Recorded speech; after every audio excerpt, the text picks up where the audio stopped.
Everyone, hope that you are doing very well, and I'm also well by the grace of Almighty Allah. So today in this video I'm going to talk about আমরা ইংরেজিতে কেন সফল হতে পারছি না. So if you want to learn English and are you willing to learn English, so that's why this video will be for you. Just watch this video till the end. ইনশাআল্লাহ আজকের এই ভিডিওতে আমরা আলোচনা করব আমরা ইংরেজিতে কেন সফল হতে পারছি না. আপনি যদি ইংরেজি শিখতে চান, ফার্স্ট অফ অল আপনাকে জানতে হবে ইংরেজির সুবিধাগুলো কি কি বা ইংরেজির গুরুত্ব কি. আপনি যদি গুরুত্ব বুঝতে পারেন তাহলে দেখবেন যে আপনি ফোকাস করতে পারতেছেন. তারপরে আপনি ইংরেজিতে কথা বলা চেষ্টা করবেন, আপনি যতগুলো পারেন. একদম হচ্ছে যে আমরা শুরুর দিকে অনেকগুলো ভোকাবুলারি জানি না, যত একদম নর্মাল বা ইজি যতগুলো ওয়ার্ড আছে ততগুলো দিয়ে আপনি শুরু করতে পারেন. তার পাশাপাশি আপনি শুরু করবেন যেমন modal auxiliary verb can, could, may, might, এগুলো আমরা জানি যে যতগুলো আছে এগুলো দিয়ে আপনি অনেকগুলো বাক্য তৈরি করা শিখবেন.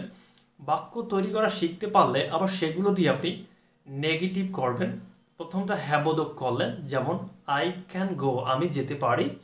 তারপরে আপনি বললেন আই কান্ট গো, আমি যেতে পারি না. তো এভাবে করে আপনি বলবেন, প্রত্যেকটা হ্যাবোধক করবেন, তারপরে নাবোধক, তারপরে নেগেটিভ করার পরে প্রত্যেকটা আবার আপনি প্রশ্ন বানাবেন যে ক্যান আই গো, আমি কি যেতে পারি. এভাবে আপনি ওটাকে প্রশ্ন করার পরে আপনি কি করবেন, ওটাকে আবার নেগেটিভভাবে কিভাবে বলা যায় এটা চেষ্টা করবেন প্রত্যেকটা মোডাল অক্সিলারি ভার্ব দিয়ে. তারপরে আপনি ফোকাস করবেন হচ্ছে টেন্সে.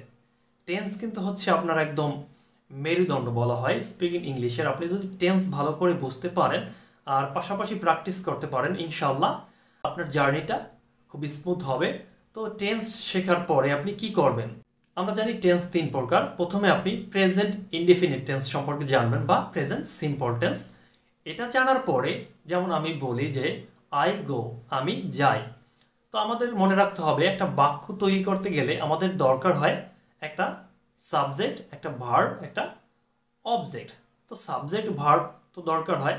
তো বর্তমান প্রেজেন্ট টেন্সের ক্ষেত্রে কি দরকার হয়, মানে হচ্ছে ভি অন বা ভার্বের প্রেজেন্ট ফর্ম. তো আপনি যেমন আমি বলি আই গো, গো এর কিন্তু তিনটি ফর্ম আছে আমরা জানি, গো, ওয়েন্ট, গন. তারপর আছে গোয়িং, গোজ, এগুলো বাদ দেই.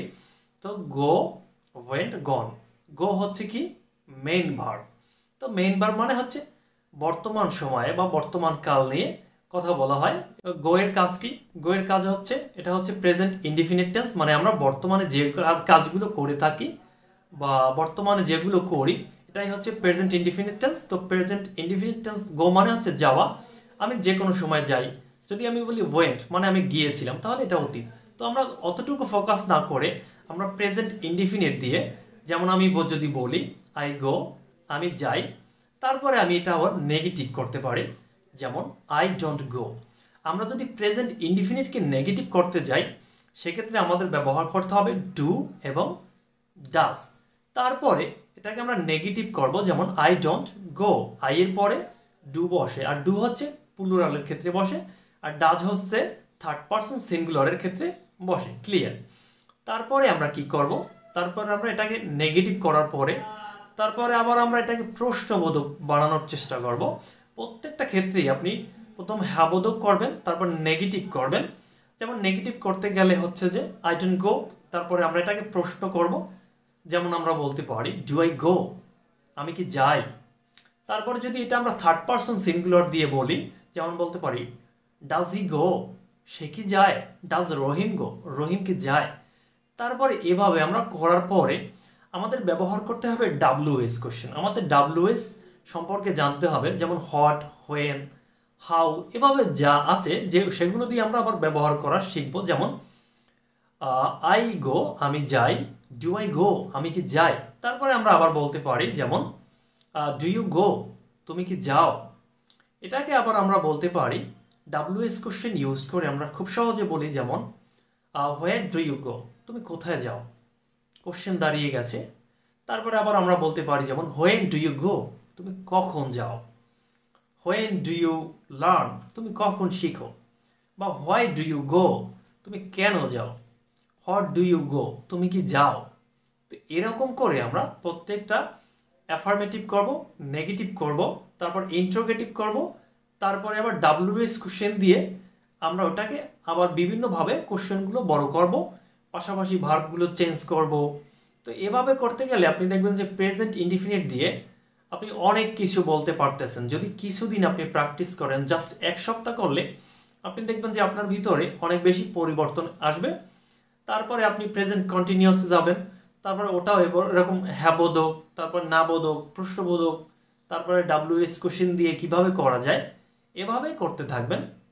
তারপরে আপনার জানতে হবে যে প্রিপোজিশন কি। প্রিপোজিশন জানার পরে হচ্ছে যে এটা কিভাবে বসাতে হয়, ইন কখন বসে বা অ্যাট কখন বসে, তো এরকম প্রিপোজিশন জানবেন। প্রিপোজিশনের ক্ষেত্রে যদি ছোট একটা এক্সাম্পল দেয়, যেমন I live in Dhaka at Mirpur. যেমন আমি ঢাকার মিরপুরে থাকি, এটা কিন্তু হচ্ছে আমি ঢাকায় থাকি, কিন্তু ঢাকার কোথায় থাকি? মিরপুরে। মিরপুর কিন্তু উল্লেখ করছে। এরকম বড় জায়গার ক্ষেত্রে ইন বসে, আবার বড় জায়গার ক্ষেত্রে একটা ছোট জায়গা থাকে, মানে ঢাকার ভিতরে মিরপুর ছোট জায়গা, তাহলে অ্যাট মিরপুরের সাথে আসছে অ্যাট। যেমন I live in Dhaka at Mirpur.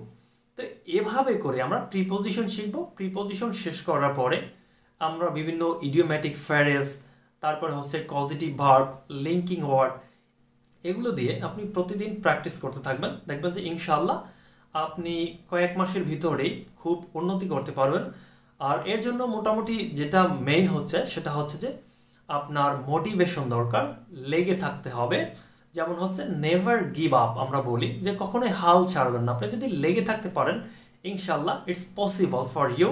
So without any coaching centre, আপনি কোচিং সেন্টার ছাড়াও কিন্তু নিজে নিজে শিখতে পারবেন। তো সেক্ষেত্রে আপনাকে যেটা করতে হবে, আপনাকে লেগে থাকতে হবে, কখনোই হাল ছাড়বেন না।